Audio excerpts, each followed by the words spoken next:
Person Sudhakaran എന്ന് പേരിടുന്നത് സൂക്ഷിച്ചു വേണം എന്ന് തോന്നുന്നു. ആ പേര് വന്നു കഴിഞ്ഞാൽ രാഷ്ട്രീയത്തിലേക്ക് ഇറങ്ങിയാലെങ്കിലും അവർ കലഹിക്കും, ബഹളം ഉണ്ടാക്കും, ഇടയും എന്നുള്ളത് നമ്മൾ കണ്ടുകൊണ്ടിരിക്കുന്നു. കോൺഗ്രസിന് വലിയ ബാധ്യതയായിട്ട് കെ സുധാകരൻ, അങ്ങേർക്കൊരു സ്ഥാനം ഉണ്ട്, എന്നിട്ടും മന്ത്രിയാകണം എന്നുള്ളൊരു മോഹത്തിൽ നിന്ന് വീണ്ടും ഒരു സ്ഥാനമോഹം ഉദിച്ചിരിക്കുന്നു. ഒരു സ്ഥാനമില്ലാത്തൊരു ജി സുധാകരൻ ആലപ്പുഴയിൽ, അദ്ദേഹത്തിനും സ്ഥാനം വേണം. പാർട്ടി സ്ഥാനങ്ങളും പദവികളൊന്നും കൊടുക്കുന്നില്ല. അദ്ദേഹത്തിനും മോഹമുദിച്ചു, അദ്ദേഹവും ഇടഞ്ഞു.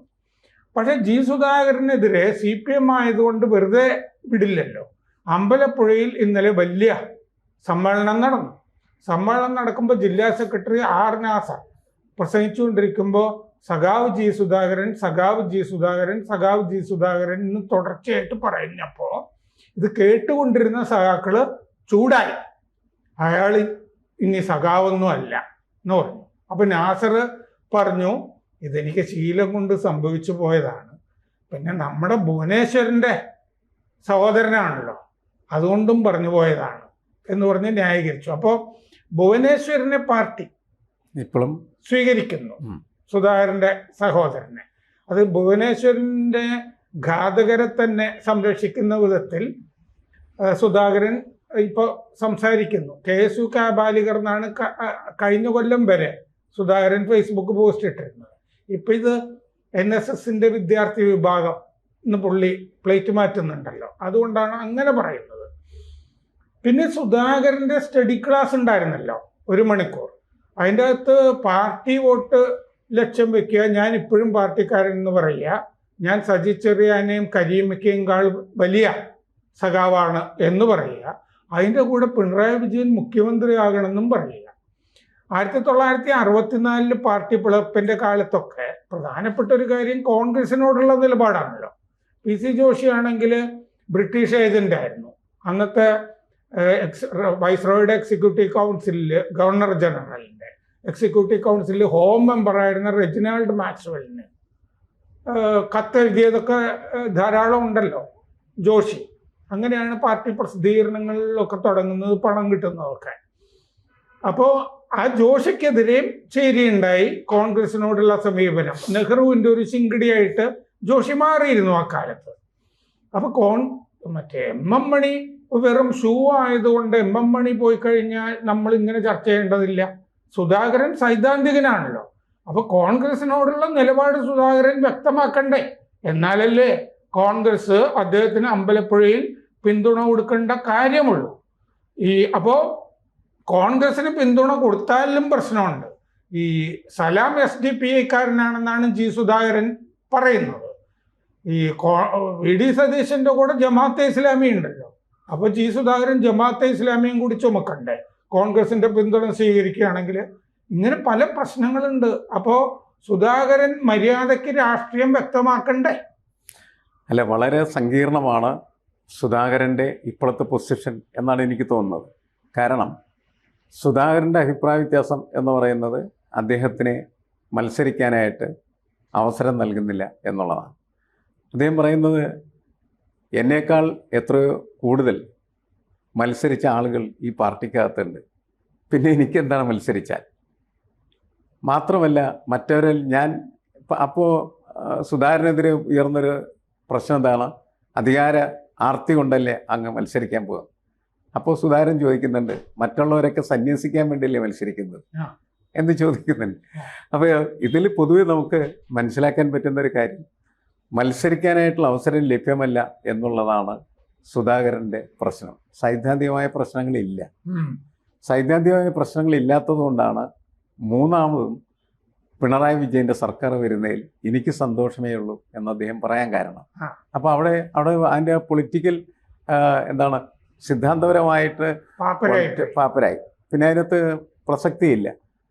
പിന്നീട് എങ്ങനെയാണ് ഇവിടെ മത്സരിക്കുന്ന സമയത്ത് CPM-കാരൻ്റെ വോട്ട് കിട്ടേണ്ടത്? CPM-കാരൻ ഞാനാണ് നല്ല CPM-കാരൻ. കാരണം സലാം എന്ന് പറഞ്ഞതിനിടയിൽ SDPI-കാരനായിട്ടുള്ള CPM-കാരനാണ്. അതിനേക്കാൾ 100% കറകീർന്ന CPM എന്ന് പറയുന്നത് ഞാനാണ് എന്ന് അദ്ദേഹം ബോധ്യപ്പെടുത്താനായിട്ട് ശ്രമിക്കുന്നു എന്നുള്ളതാണ് ഒരു വശത്തെ അതിൻ്റെ പ്രശ്നം എന്ന് പറയാം. ഇതെല്ലാവരും കൂടി ഒരുമിച്ച് മുന്നോട്ട് കൊണ്ടുപോയി വളരെ ബുദ്ധിമുട്ടേറിയ കാര്യമാണ്. നേരത്തെ പറഞ്ഞതുപോലെ കോൺഗ്രസിൻ്റെ സഹായം വാങ്ങിച്ചാൽ, കോൺഗ്രസ് എന്നെ പിന്തുണക്കട്ടെ എന്ന് തീരുമാനിച്ചാൽ ഉള്ള പ്രശ്നം സഹാക്കളൊക്കെ ഇതിനേക്കാൾ കൂടുതൽ ചൂടാവും. കാരണം ഇതൊരു ഗോത്ര സങ്കല്പത്തിനകത്ത് നിൽക്കുന്ന കുലം, അതാണ് മനസ്സിലായി. അങ്ങനെയാണ് വരുന്നത്. കാരണം കോൺഗ്രസ് വിരുദ്ധത എന്ന് പറയുന്നതിൻ്റെ പുറത്താണ് പലരും എന്ത് ചെയ്യുന്നത്, CPM ആയിട്ട് നിൽക്കുന്നത്. അങ്ങനെ വരുന്ന സമയത്ത് ഈ സുധാകരൻ പോയി കോൺഗ്രസ് ആയാൽ പിന്നെ സഹാക്കളുടെ ജോലി വളരെ എളുപ്പമായി. എതിരായല്ല. അങ്ങനെ എതിരായി നിൽക്കുകയും എതിരായി പ്രവർത്തിക്കുകയും അദ്ദേഹത്തിനെതിരെ വലിയ മുദ്രാവാക്യം വിളിക്കുകയും മുന്നോട്ട് പോവുകയും ചെയ്യുന്നത് എളുപ്പമാക്കുന്ന പ്രക്രിയ. സുധാകരൻ ഇപ്പോൾ അവിടെ പ്രശ്നം ഉണ്ടാക്കിക്കൊണ്ടിരിക്കുന്നത് ഞാൻ കോൺഗ്രസ് ആയിട്ടില്ല എന്ന് ബോധ്യപ്പെടുത്തിക്കൊണ്ടാണ്. കോൺഗ്രസ് ആകുന്ന സമയത്ത് നേരത്തെ രാമേന്ദ്രൻ പറഞ്ഞ പ്രശ്നം കൂടി വരും. എന്താണ്, ഈ SDP-യുടെ കാര്യം പറയുമ്പോൾ തന്നെ ജമാഅത്തെ ഇസ്ലാമിയെ ചുമക്കേണ്ട ഗതികേടും വരും. ആ സമയത്തെങ്ങാനും ഈ പാർട്ടി തന്നെ ശ്രമിച്ചിട്ട് ഏതെങ്കിലും ഒരു ജമാഅത്തെ നേതാവിനെ ഇസ്ലാമി നേതാവിനെ കൊണ്ട്, ഈ ഷൈഖ് മുഹമ്മദ് കാരക്കുന്നൊക്കെ ഉണ്ടല്ലോ, ഞങ്ങളുടെ ഇത്തവണ അമ്പലപ്പുഴയിൽ പിന്തുണ സുധാകരനാണെന്ന് പറയിച്ചാൽ മതി. അത് മതി. അല്ല, അത് മാത്രമല്ല, ഇതോടൊപ്പം തന്നെ മറ്റൊരു അപകടം സുധാകരനെ നേരിടാൻ ഇരിക്കുന്നുണ്ടെന്ന് എനിക്ക് തോന്നാം. BJP സുധാകരനെ പിന്തുണക്കുന്നു എന്ന് പറഞ്ഞാൽ എന്ത് ചെയ്യും? അദ്ദേഹം സ്വീകരിക്കുമല്ലോ. സ്വീകരിക്കുമായിരിക്കും. BJP-യുടെയും കോൺഗ്രസിന്റെയും ജമാഅത്തെ ഇസ്ലാമിയുടെയും ഒക്കെ പിന്തുണയുള്ള ഒരു സ്ഥാനാർത്ഥിയാക്കി സുധാകരനെ മാറ്റുമോ?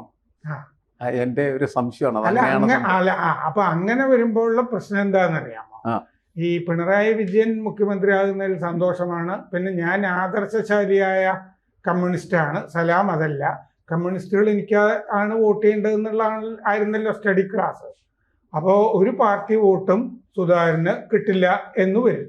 പിന്നെ സുധാകരൻ പറഞ്ഞൊരു വോട്ടുണ്ട്, അതെന്താന്ന് വെച്ചാൽ തറവാടി നായരാണ് സുധാകരൻ എന്നാണല്ലോ സുധാകരൻ അവകാശപ്പെടുന്നത്. എങ്ങനെ അവകാശപ്പെട്ടു? 2000 കുടുംബങ്ങൾ ഞാനുമായിട്ട് ഉള്ളത് ഈ ജില്ലയിലുണ്ട് എന്ന് സുധാകരൻ പറഞ്ഞു. അതാണ് ഞാൻ തറവാടി നായർ എന്നുള്ള അവകാശവാദം. 2000 കുടുംബം എന്ന് പറഞ്ഞാൽ 10,000 വോട്ടില്ലേ മിനിമം. വ്യക്തിപരമായിട്ട് 10,000 വോട്ടുണ്ടെന്നല്ലേ അപ്പൊ സുധാകരൻ അവകാശപ്പെടുന്നത്. ആ വ്യക്തിപരമായിട്ട് വല്ല വോട്ടും കിട്ടുന്നത് മാത്രമായിട്ടൊക്കെ ചുരുങ്ങും.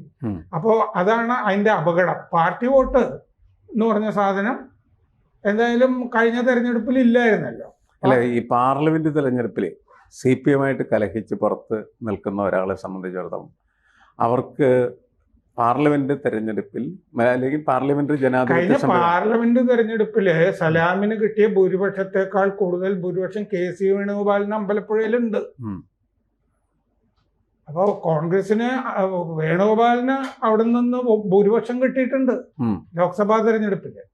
അല്ല, ഞാൻ പറയുന്നത് ഈ പാർലമെന്ററി ജനാധിപത്യ സംവിധാനത്തിനകത്ത് CPM-ആയിട്ട് കലഹിച്ചിങ്ങനെ നിൽക്കുന്ന ഒരാൾക്ക് എങ്ങനെ ജയിക്കാം എന്ന് ചോദിച്ചാൽ അതിനുള്ള മാതൃകകളാണ് നമ്മൾ MP രാഘവൻ മുതൽ ഇങ്ങോട്ട് ഉള്ള എല്ലാവരും കാണിച്ചു തന്നിരിക്കുന്നത്. അത് ഇതിൽ നിന്ന് മാറുകയും ഇതിൽ നിന്ന് കിട്ടാവുന്ന വോട്ടുകൾ ശേഖരിക്കുകയും ഒപ്പം കോൺഗ്രസിൻ്റെ വോട്ടുകൾ അല്ലെങ്കിൽ അപ്പുറത്തുള്ള ആളുകളുടെ വോട്ടുകൾ വാങ്ങുകയും ചെയ്യാം. അങ്ങനെ മാത്രമല്ലേ ജയിക്കാൻ പറ്റുള്ളൂ. പക്ഷെ MP രാഘവൻ സൈദ്ധാന്തികനല്ലല്ലോ. ബദൽ രേഖ എന്നൊക്കെ പറഞ്ഞു കൊണ്ടുവന്നെങ്കിലും അങ്ങനെ നമ്മൾ സൈദ്ധാന്തികനായിട്ട് MP ഗോവിന്ദനെ പോലൊരു സൈദ്ധാന്തികനായിട്ട് നമ്മൾ കണ്ടിട്ടില്ല. അപ്പൊ ഇതിൻ്റെ അകത്തുള്ള പ്രശ്നം എന്താന്ന് വെച്ചാൽ സുധാകരൻ കോൺഗ്രസിന്റെ സാമ്പത്തിക സാമ്രാജ്യത്വ ശക്തികളോടൊക്കെയുള്ള നയം എന്തെന്ന് വ്യക്തമാക്കണ്ടേ? തീർച്ചയായിട്ടും അങ്ങനെ വ്യക്തമാക്കുന്ന അല്ലെങ്കിൽ വ്യക്തമാക്കപ്പെടേണ്ട ഒരു അന്തരീക്ഷത്തിലേക്ക് പോകുമ്പോഴാണ് അദ്ദേഹത്തിന്റെ സൈദ്ധാന്തിക അടിത്തറ വെല്ലുവിളിക്കപ്പെടുന്നത്. അങ്ങനെയാണെങ്കിൽ കോൺഗ്രസ് ഈ സുധാകരനെ ചുമക്കുന്നത് കോൺഗ്രസിന് ഗുണം ചെയ്യുമോ? അല്ല, കോൺഗ്രസ് അതാണല്ലോ പെട്ടെന്നൊരു തീരുമാനം എടുത്തിട്ടില്ല. ആലോചിച്ചതിന് ശേഷം അത് സുധാകരനുമായിട്ട് സംഭാഷണത്തിൽ ഏർപ്പെട്ട് അവർക്കൊരു നല്ല റാപ്പോർട്ട് ഉണ്ടാക്കാൻ കഴിഞ്ഞാൽ മാത്രമാണ് സുധാകരനെ പിന്തുണക്കാൻ അവർക്ക് കഴിയുള്ളൂ. അല്ലെങ്കിൽ സുധാകരൻ്റെ സൈദ്ധാന്തികമായിട്ടുള്ള നിലപാടും അതോടൊപ്പം തന്നെ മൂന്നാം പിണറായി സർക്കാരിനെ ഞാൻ സിന്ദാബാദ് വിളിക്കും എന്ന് പറയുന്നതൊക്കെ കോൺഗ്രസിന് വീണ്ടും പ്രശ്നമായി തീരാനുള്ള സാധ്യതയുണ്ട്. അതുകൊണ്ടാണ് ഒറ്റയെടുപ്പിന് ചാടി അവർ പിന്തുണ പ്രഖ്യാപിക്കാത്തത്. പക്ഷെ എനിക്ക് തോന്നുന്നത് തെരഞ്ഞെടുപ്പ് പ്രഖ്യാപനമൊക്കെ വന്ന് കുറച്ച് ദിവസം കഴിയുമ്പോഴേക്കും ഇതിലേക്ക് ഒരു ധാരണയാവുകയും കൃത്യമായ മത്സരത്തേക്ക് ഇത് പോവുകയും ചെയ്യാനുള്ള സാധ്യതയുണ്ട്. സുധാകരന്റെ മനസ്സ് ഇപ്പോൾ ഭയങ്കര ശരിയായിട്ടില്ല, വ്യക്തമായിട്ടില്ല. പായൽ മൂടിക്കിടക്കുന്ന ഒരു മനസ്സ് പോലെയാണ്. അല്ല, അതിപ്പോ ഈ ഇലക്ഷൻ പ്രഖ്യാപനം വരുമ്പോഴേക്കും അത് മാറും. ഉം. നമുക്ക് ഒരു പൂർണ്ണ കോൺഗ്രസ്സുകാരനായിട്ട് അദ്ദേഹത്തിന് മാറാം അല്ലേ? അല്ല, അങ്ങനെ അങ്ങനെ അച്ഛൻ ആദ്യകാലത്ത് കോൺഗ്രസ്സുകാരനായിരുന്നു എന്ന് അദ്ദേഹം ആ സ്റ്റഡി ക്ലാസ്സിൽ പറഞ്ഞിട്ടുണ്ട്. കൂടുതൽ വാർത്തകളും വിശേഷങ്ങളും നിങ്ങളിലേക്ക് എത്താൻ ABC മലയാളം സബ്സ്ക്രൈബ് ചെയ്യുക, ബെൽബട്ടനും അമർത്തുക.